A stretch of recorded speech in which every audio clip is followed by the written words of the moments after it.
യോവേലിന്റെ പ്രവചനം 1-ാം അധ്യായം 19-ാമത്തെ വചനം. യഹോവേ, നിന്നോട് ഞാൻ നിലവിളിക്കുന്നു. പഴയ നിയമ പ്രവാചകന്മാരിൽ ഏറ്റവും ദൂത് ശക്തമായി പ്രഖ്യാപിച്ച ഒരാളായിരുന്നു യോവേൽ. അദ്ദേഹം ദൈവത്തിന് മുമ്പാകെ പറയുകയാണ്, ഞാൻ നിന്നോട് നിലവിളിക്കുന്നു. എന്തുകൊണ്ടാണ് ആ ഒരു നിലവിളിക്കുന്നു എന്നുള്ള പദപ്രയോഗത്തിന്റെ അർത്ഥം? നിലവിളി എപ്പോഴാണ് പുറത്തു വരുന്നത്? അത് ദുഃഖത്തിന്റെ ഒരു പ്രതിഫലനമാണ്.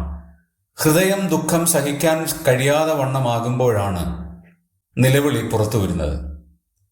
സഹായമില്ലാത്ത ഒരാളിന്റെ പ്രതിഫലനമായി ആ നിലവിളിയെ നമുക്ക് കാണാൻ കഴിയും.